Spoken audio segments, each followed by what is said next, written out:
Hello students, welcome again, and today we are going to do a practical question based on single column cash book. Now, cash book is subsidiary books. Cash book is a subsidiary book as well as a principal book. Principal book कैसे है कि when we make a cash book we need not make a cash account in the journal ledger. Ledger में cash account बनाने की आवश्यकता नहीं होती अगर हम कैश बुक रख रहे हैं तो। क्यों? क्योंकि कैश बुक जो काम करती है वो कैश अकाउंट का भी कर देती है। Closing balance, cash receipt, cash payment, सभी कुछ हमें इंफॉर्मेशन मिल जाती है कहाँ से? कैश बुक से। तो now we are going to a practical question. Practical question करने से पहले हम कुछ बातों का ध्यान रखेंगे जो हमें कैश बुक बनाते टाइम ध्यान में रखनी है। सिंगल कॉलम कैश बुक बना रहे हैं तो सिंगल कॉलम कैश बुक में हम कैश का रिकॉर्ड करेंगे, ठीक है। जब हम कैश का रिकॉर्ड कर रहे हैं तो सबसे पहले ये बताइए, अगर हमारे पास कैश 100 रुपये है और हमें कैश ट्रांजैक्शन करना है तो क्या हम जो एक्सपेंसेस है वो जो खर्च है 100 रुपये ही खर्च कर सकते हैं या इससे ज़्यादा भी खर्च कर सकते हैं? अगर हमें कैश ट्रांजैक्शन नहीं करना है और अगर हमारे पास 100 रुपये हैं तो भी हम 100 रुपये ही खर्च कर सकते हैं, 100 से ज़्यादा तो हो ही नहीं सकते, ठीक है। इसका मतलब जो कैश बुक में जितना कैश है इसका कभी भी नेगेटिव बैलेंस नहीं आएगा। हमने कभी नेगेटिव 10 रुपीज़ नहीं देखे, कैश 10 रुपीज़ नेगेटिव नहीं है ना, ठीक है। तो कैश कभी भी नेगेटिव नहीं हो सकता, जितना हमारे पास कैश है केवल उतना ही हम पे कर सकते हैं।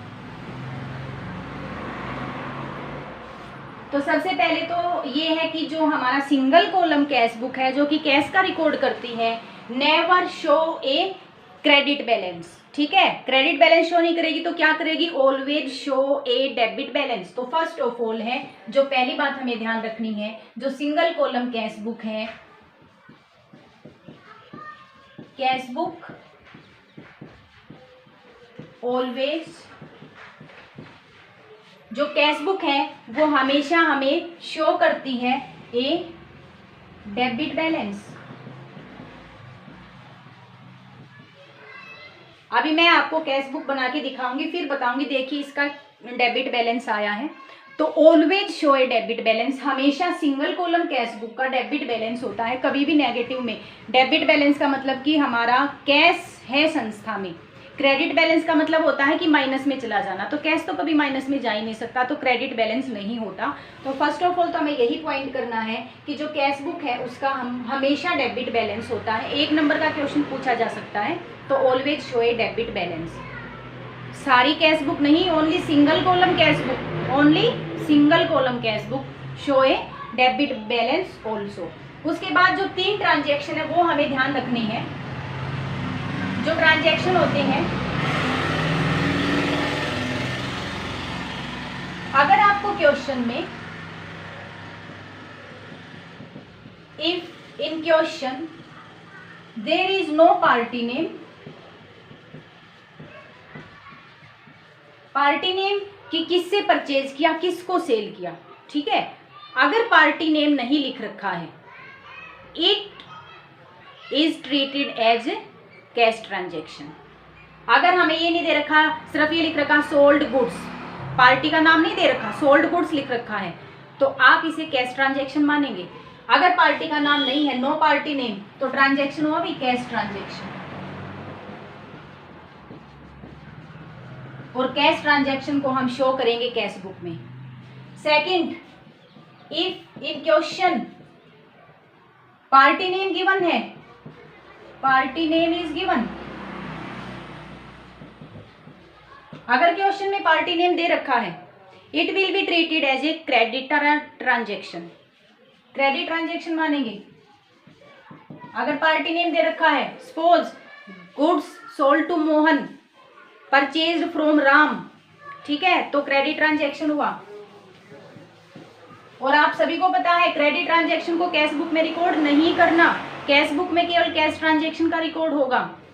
थर्ड, केस नंबर 3 क्या हो सकता है ट्रांजैक्शन से रिलेटेड? अगर आपको पार्टी नेम भी दे रखा है एंड कैश भी दे रखा है कि कैश ट्रांजैक्शन हुआ है। For example, goods sold to Mohan on cash, ठीक है। Purchased for cash from Ram, party का नाम भी दे दिया, कैश वर्ड भी दे दिया, तो वही कैश ट्रांजैक्शन, कैश ट्रांजैक्शन।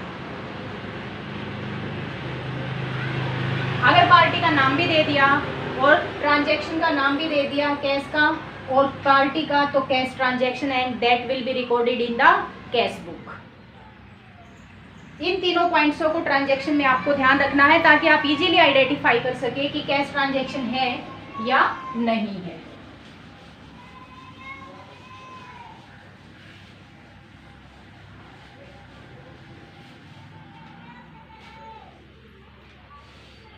उसके बाद जो नेक्स्ट पॉइंट हमारा आता है, कैश डिस्काउंट और cash discount allowed and cash discount received, दो वर्ड आते हैं। जब भी हम सेल परचेज करते हैं तो पेमेंट के साथ कैश डिस्काउंट अलाउड भी की जा सकती है और रिसीव भी हो सकती है। अभी हम सिंगल कॉलम कैश बुक बनाएंगे, इसमें एक ही कॉलम है हमारा कैश का, डिस्काउंट का कोई भी कॉलम नहीं है, तो डिस्काउंट की रिकॉर्डिंग आप जर्नल प्रॉपर में करोगे। ऐसी सभी एंट्री जो किसी भी सब्सिडरी बुक्स में नहीं आती, वो लास्ट वाली सब्सिडरी बुक जो कि जर्नल प्रॉपर है उसमें चली जाएंगी। तो डिस्काउंट रिसीव्ड और डिस्काउंट अलाउड आपकी कैश बुक में नहीं जाके जर्नल प्रॉपर में एंट्री होगी। एग्जाम्पल से समझाते हैं, देखिए। Cash account debit, discount allowed account debit to sales account.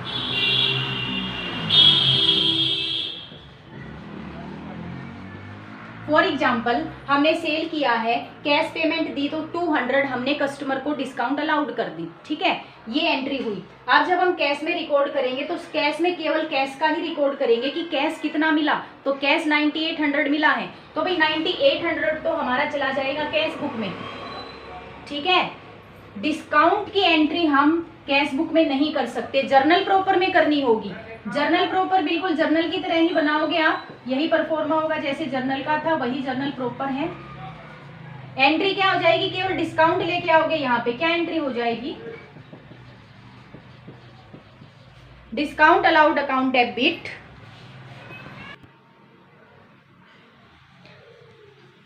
तो एंट्री हो जाएगी बेटा डिस्काउंट अलाउड अकाउंट डेबिट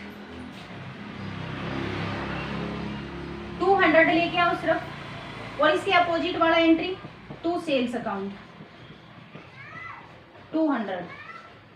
ये जर्नल एंट्री आपकी जर्नल प्रॉपर में चली जाएगी, ठीक है। 200 की 9800 की टू सेल 9800, टू सेल 10,000 का 9800 टू सेल हम कैश बुक में रिकॉर्ड करेंगे और 200 की सेल को हम जर्नल प्रॉपर में रिकॉर्ड करेंगे। तो ये आपको हमेशा ध्यान रखना है। इसी तरह डिस्काउंट रिसीव्ड की जर्नल प्रॉपर में और जितना हमने एक्चुअल में पे किया वो कैश बुक में। तो सिंगल कॉलम कैश बुक में डिस्काउंट अलाउड और रिसीव्ड को रिकॉर्ड नहीं किया जाएगा, ठीक है।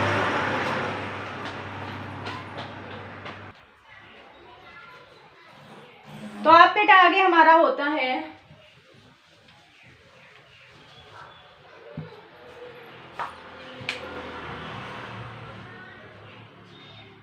ट्रांजैक्शन। क्रेडिट ट्रांजैक्शन को आपको यहाँ नहीं लिखना, याद रखेंगे। अभी हम न्यूमेरिकल पोर्शन कर लेते हैं, 4th कर रहे हैं, page number 11th chapter, page number 10, ठीक है। वहां से आप स्टेटमेंट देखेंगे। सबसे पहले कैश बुक का परफॉर्मा बना लेते हैं और कैश बुक के साथ साथ हमें जर्नल प्रॉपर बनाना होगा। अगर फुल रिकॉर्ड करना है हमें ट्रांजैक्शन का तो सारा रिकॉर्ड तो कैश बुक में नहीं हो सकता, क्योंकि क्रेडिट ट्रांजैक्शन हमारे रह जाएंगे, तो उनके लिए हमने साथ साथ में जर्नल प्रॉपर बना लेना है, ठीक है। तो कैश बुक का परफॉर्मा बनाएंगे सबसे पहले। Single column cash book, first of all date, receipts,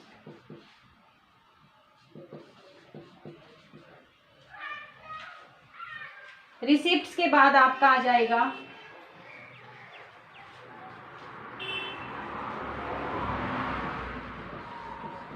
voucher number, receipt वाला कॉलम सबसे ज्यादा रखेंगे।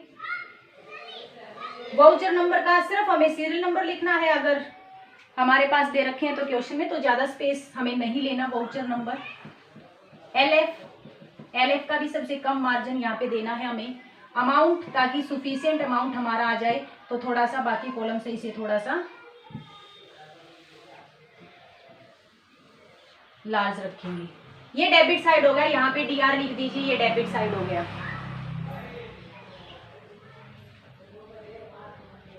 And same as credit side, first date, आप यहां पेमेंट लिखेंगे, पेमेंट्स लिखेंगे, उसके बाद वाउचर नंबर, उसके बाद एलएफ एंड अमाउंट,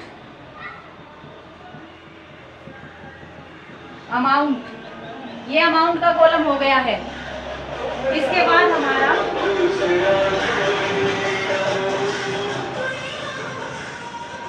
थोड़ा सा डिस्टरबेंस है, तो यहां हम लिखेंगे क्रेडिट वर्ड, ठीक है। दो साइड होते हैं, debit and credit. Single column cash book amount का सिंगल कॉलम है हमारे पास debit side, and single column है हमारे पास क्रेडिट साइड। अब ट्रांजैक्शन पे चलते हैं। परफॉर्मा हमारा बनकर तैयार हो गया है, तो अब हमारा है ईयर दे रखा है 2018 और फरवरी का आपको मंथ दे रखा है, तो 2018 सबसे पहले तो यही लिख दें हम दोनों में, 2018 Feb first, transaction Feb first को है। तो भाई फेब फर्स्ट को जो हमारा ट्रांजैक्शन है वो है बैलेंस इन शो, कैश है 40,000, बैलेंस इन शो। इसका मतलब जब जनवरी 31 जनवरी को हमने कैश बुक का बैलेंस निकाल लिया था, हमने कैश बुक क्लोज कर दी थी, फरवरी में फिर से स्टार्ट कर रहे हैं, मंथली बना रहे हैं। तो फरवरी जो जनवरी 31 जनवरी को था, उस दिन हमारा कैश 40,000 रिमेनिंग था, उसे हम फरवरी में लेके आए, ठीक है। तो फरवरी का ये ओपनिंग बैलेंस है कैश का। 1 फरवरी को कि कितना कैश उपलब्ध था, 1 फरवरी को 40,000 का कैश उपलब्ध था। तो ओपनिंग बैलेंस मैंने आपको बताया भी था, रिसिप्ट में 2 का यूज करेंगे और पेमेंट्स में बाई का यूज करके लिखेंगे। तो मैंने 2 लिखा, ओपनिंग बैलेंस है तो आप लिखेंगे बैलेंस बीडी। ये हमारा कैश का ओपनिंग बैलेंस है कि 1 फरवरी को हमारी संस्था में 40,000 का कैश अवेलेबल था। अब हम देखेंगे फरवरी के दौरान कितना कैश हमें मिला, कितना कैश हमारी संस्था से गया और कितना हमारे पास रिमेनिंग कैश बचेगा, जो हम फरवरी के बाद मार्च में लेके जाएंगे। तो फर्स्ट ऑफ ऑल हमने लिख दिया है 2 बैलेंस बीडी, ओपनिंग बैलेंस है 40,000। उसके बाद हमारा आता है सेकंड है फेब 5 को है बोट गुड्स, और सीजीएसटी और एसजीएसटी भी यहाँ पे आपको दिए हुए हैं। तो सीजीएसटी एसजीएसटी की डिस्काउंट की एंट्री आपको इजीली आती ही है। बोट गुड्स 30,000, सबसे पहले बोट गुड्स है, पार्टी का नाम नहीं दिया हुआ तो कैश ट्रांजैक्शन मानेंगे, ठीक है। तो परचेजेज हुआ है, कैश परचेजेज हुआ है, अमाउंट है आपका 30,000। अब देखिए 30,000 का जो कैश परचेजेज हुआ है हमारा, उस पे 6% 1800 इनपुट सीजीएसटी है, 1800 इनपुट एसजीएसटी है, ठीक है। लिखा हुआ है यहाँ पे सीजीएसटी एंड एसजीएसटी, और हमें पता है परचेज के टाइम जो हमारा होता है वो उन इनपुट सीजीएसटी और एसजीएसटी होता है। यहाँ पे देखिए जब परचेज किया तो भाई कैश जाएगा, परचेज करेंगे तो कैश जाएगा। तो पेमेंट्स में लिखिए डेट क्या रहेगी, फेब 5, बाई परचेजेस, सीधा लिखिए बाई परचेजेस, परचेज किया है, परचेजेस अकाउंट 30,000 का। इसके बाद 1800 हमारा CGST input, by input CGST account and by input SGST account. कितना है 1800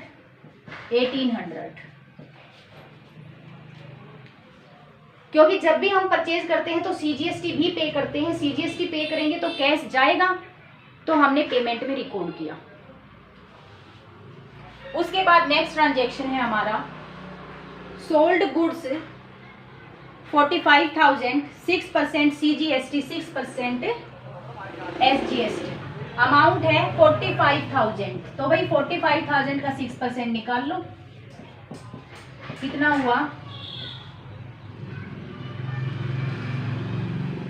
2700 CGST, 2700 SGST।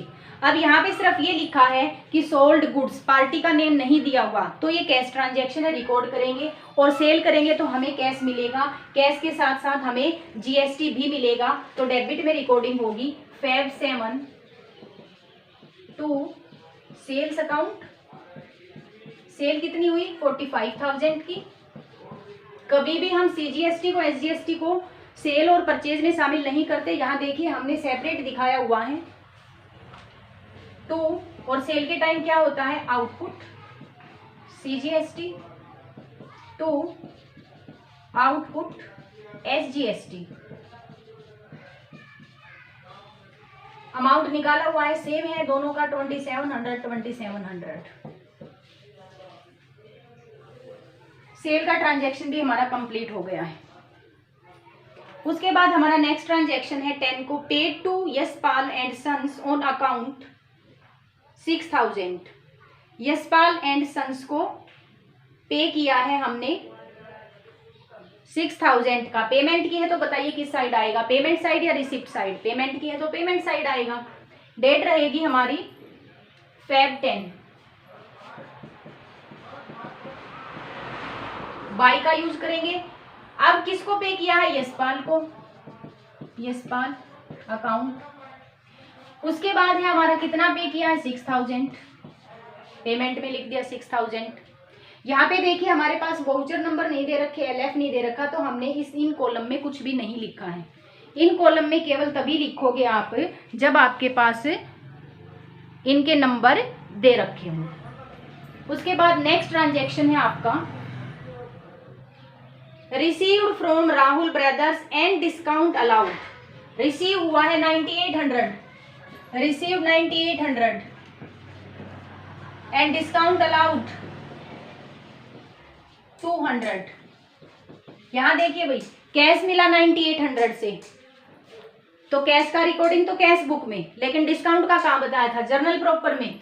यहां बना लेते हैं हम अपनी जर्नल प्रॉपर, सेपरेशन कर देती हूँ एक बार, जगह कम है। यहां जर्नल प्रॉपर बना लेते हैं हम, जर्नल प्रॉपर।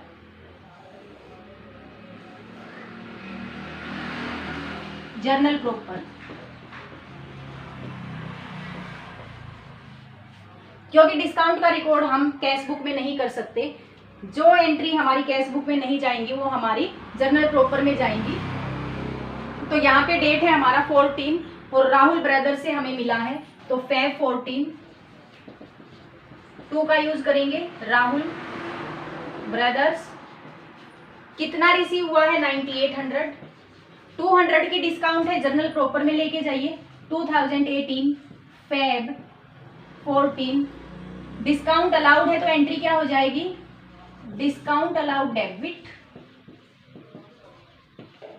200। कौन है दूसरा, किसको दी है हमने डिस्काउंट अलाउड, किससे पैसा मिला था, राहुल ब्रदर्स से, तो टू राहुल ब्रदर्स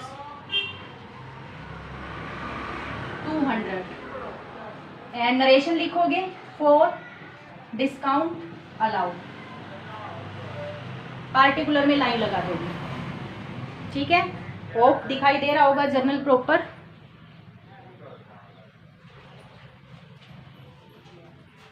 उसके बाद है हमारा नेक्स्ट ट्रांजैक्शन है 16 को, लोन रीपेड। लोन लिया होगा कभी, ठीक है, अभी लोन का हम पेमेंट कर रहे हैं 7,000 और 16 Feb को है हमारा पॉइंट।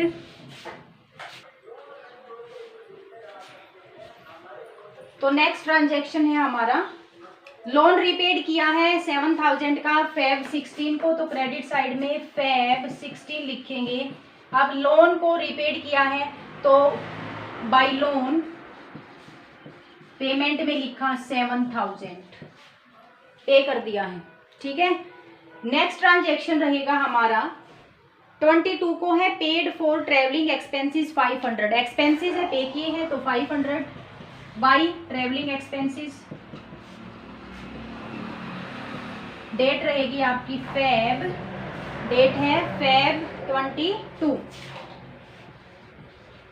उसके बाद है फेब 23 को received from Dinesh Yadav and discount allowed 6,850, 6,850 ये हमें रिसीव्ड हुआ है दिनेश से, और उसे डिस्काउंट अलाउड की है हमने 150 की, 150 की। फिर से वही आ गया, डिस्काउंट को जर्नल प्रॉपर में लेके जाओगे और कैश को कैश बुक में लेके जाओगे, तो कितना कैश रिसीव हुआ है 6,850 को, और किससे रिसीव हुआ है, ये है हमारा दिनेश से। तो to Dinesh,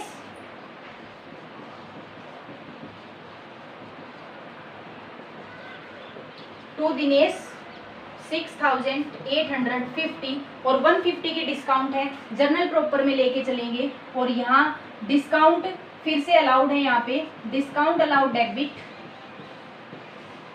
to Dinesh, amount रहेगा 150,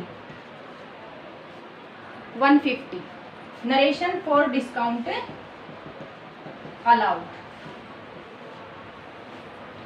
नेक्स्ट ट्रांजैक्शन है हमारा paid to Yashpal and sons 13,750 discount allowed by them.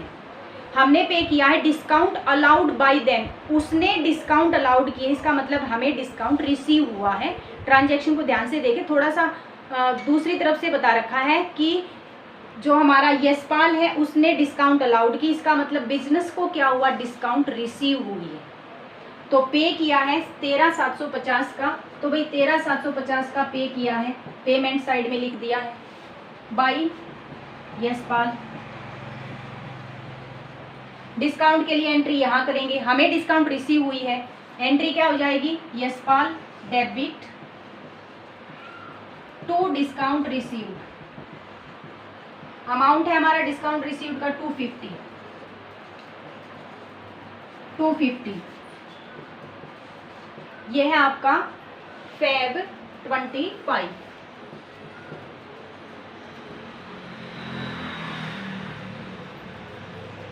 For discount received from Yashpal, ठीक है। तो यशपाल को 13,750 पे किया है हमने, पेमेंट साइड में लिख दिया है। नेक्स्ट चलते हैं, नेक्स्ट ट्रांजैक्शन रहेगा हमारा 28 को, लास्ट ट्रांजैक्शन है पेड रेंट फॉर गोडाउन, और CGST SGST भी दे रखा है, 10,000 का है। तो फिर से हमारा पेमेंट आ गई है, तो रेंट फॉर गोडाउन तो सीधा लिखे बाय रेंट, रेंट है हमारा एक्सपेंसिस फेब 28 बाय रेंट। लेकिन रेंट के साथ साथ और क्या है हमारा CGST SGST भी, उसका भी रिकॉर्ड करेंगे। तो by input CGST account, by input SGST account. तो रेंट का अमाउंट रहेगा हमारे पास 10,000, 10,000 का। इसके साथ साथ 6% है, 10,000 का 6% कितना, 600, 600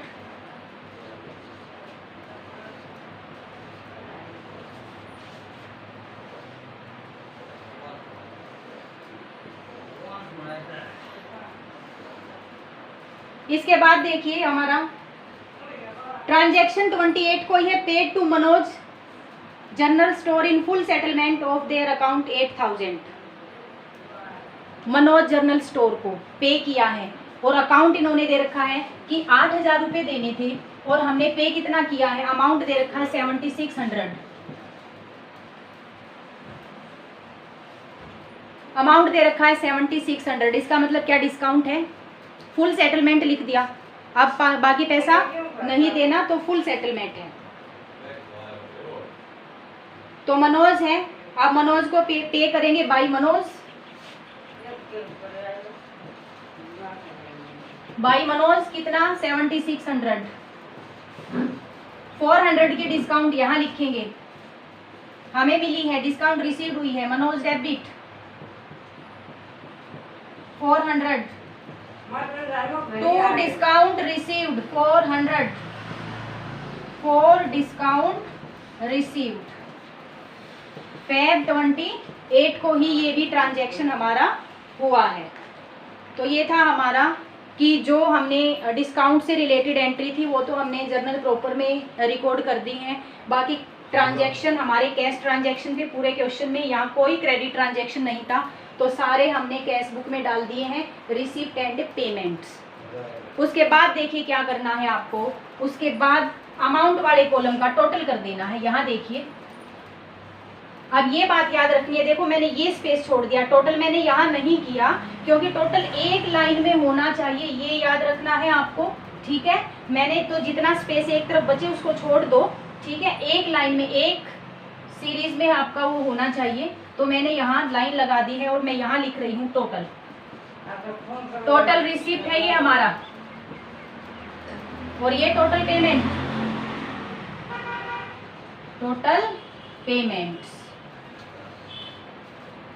और यहाँ पे जब हम टोटल करेंगे तो ये हमारा निकलेगा 1,07,050। और जब हमने पेमेंट की टोटल किया ये हमारा निकला 79,650। टोटल कर लेंगे आप, ठीक है। तो टोटल करने के बाद हमारे अमाउंट आ गए थे ये। सिंगल कॉलम कैश बुक में हमेशा आपका डेबिट साइड ज़्यादा होगा। स्टार्टिंग में मैंने बताया था ना कि डेबिट साइड में आपका डेबिट बैलेंस दिखाता है। डेबिट बैलेंस का मतलब डेबिट साइड एक्सेस होता है। तो देखिए डेबिट साइड एक्सेस है। अब हमें क्या करना है, एक थोड़ा सा एक वर्ड की और जगह छोड़ के यहाँ पे टोटल कर लेना है। हमें दोनों साइड का टोटल इक्वल करना होगा, दोनों साइड का टोटल हमें इक्वल करना है। तो दोनों साइड का टोटल इक्वल कैसे करें, यहाँ तो कम है तो यहाँ कुछ जितनी कमी है वो बैलेंस में डाल दो।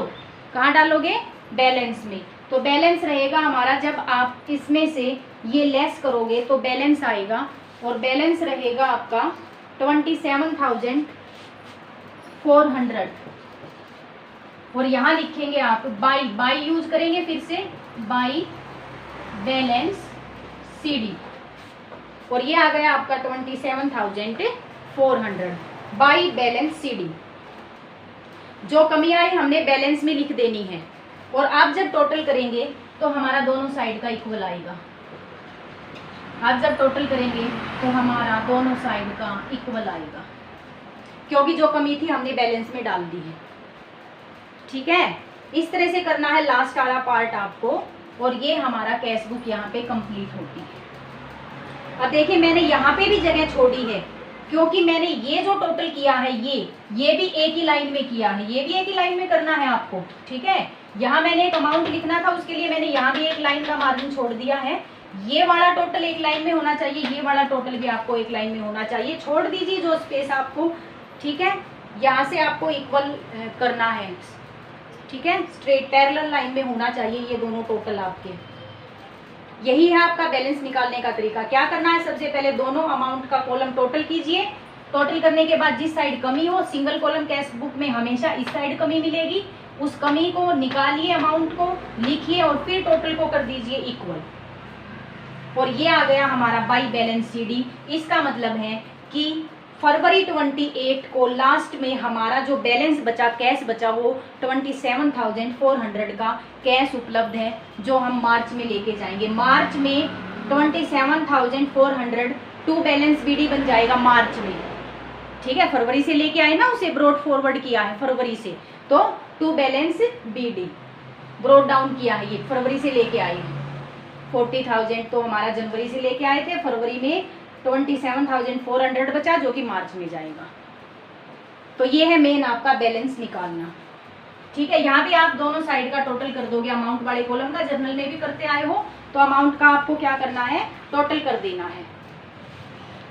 तो ये थे बेटा हमारा एक numerical portion on the basis of single column cash book.